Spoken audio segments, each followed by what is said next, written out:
लोकशाही म्हटलं की विरोधाला सुद्धा खूप महत्त्वाचं असतं। तसंच सत्ता आणि सरकारमध्ये विरोधी पक्षनेते पद लोकशाहीत महत्त्वाचं ठरतं। महाराष्ट्रात विधानसभा निवडणुकीचा निकाल आता हाती आला आहे। एकीकडे मुख्यमंत्री पदासाठी भांडणाऱ्या पक्षांना आता विरोधी पक्षनेते पद मिळणं ही अवघड दिसते।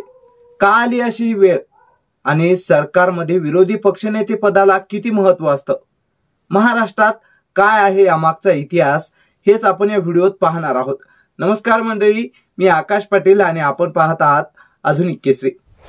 मंडळी, विधिमंडळात विरोधी पक्षनेत्याला कॅबिनेट मंत्रिपदाचा दर्जा असतो।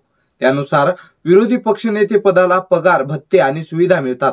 विरोधी पक्षनेता सरकारच्या कामकाजावर लक्ष ठेवून सरकारच्या धोरणांवर जाब विचारू शकतो। विधानसभा निवडणुकीचा निकाल आता स्पष्ट झाला असून मुख्यमंत्री पदासाठी भांडणाऱ्या पक्षांना विरोधी पक्षनेते पदही आता मिळणार नाही असं म्हणण्याची वेळ आली आहे। महायुतीनं डबल सेंचुरी मारत 230 जागांवर विजय मिळवला। उद्धव ठाकरे, शरद पवार आणि राष्ट्रीय पक्ष म्हणून मिरवणाऱ्या काँग्रेस यांच्या आघाडीला अर्धशतक सुद्धा पार करता आलेलं नाही। लागलेल्या निकालात भाजपाला 132, शिवसेनेला 57 तर राष्ट्रवादी काँग्रेसला 41 जागा मिळाल्या आहेत। महाविकास आघाडीतील काँग्रेसला 16, शिवसेना उभाठाला 20 आणि शरद पवार यांच्या राष्ट्रवादीला 10 जागा मिळाल्याचं दिसत आहे। महाविकास आघाडीतील नेत्यांकडून यापूर्वी मुख्यमंत्री पदाचा दावा केला जात होता। शिवसेना, उभाठा आणि काँग्रेसमध्ये मुख्यमंत्री पदावरून भांडण सुरू होते, परंतु आता त्यांना विरोधी पक्षनेते पद सुद्धा मिळणार नाही। घटनेतील या नियमामुळे राज्यात प्रथम विधानसभेत विरोधी पक्षनेते पद नसणार आहे। लोकसभा असो किंवा राज्याची विधानसभा असो, विरोधी पक्षनेते पद मिळवण्यासाठी त्या पक्षाला एकूण जागेच्या 10% जागा मिळवणे आवश्यक आहे। आता परिस्थिती पाहिली तर विरोधी पक्ष असलेल्या काँग्रेस, शिवसेना, उभाठा, राष्ट्रवादी, शरद पवार या तिघांपैकी एकाही पक्षाला विरोधी पक्षनेते पदासाठी 28चा जादुई आकडा गाठता आला नाही। त्यामुळे राज्यात आता विरोधी पक्षनेते पद नसणार आहे। याचं ताजं उदाहरण बघायचं झालं तर लोकसभेत 2014च्या निवडणुकीनंतर आणि 2019च्या निवडणुकीनंतर विरोधी पक्ष नेते पद नव्हतं, कारण या दोन्ही निवडणुकीत कोणत्याही एका विरोधी पक्षाला 10% जागा मिळाल्या नव्हत्या। लोकसभेत 543 जागा आहेत, त्यापैकी 55 जागा एखाद्या पक्षाला मिळायला हव्या होत्या, परंतु विरोधात असलेल्या कोणत्याही पक्षाला या जागा मिळाल्या नाही। 2014 ते 2024 पर्यंतच्या निवडणुका अगोदर लोकसभेत विरोधी पक्ष नेताच नव्हता।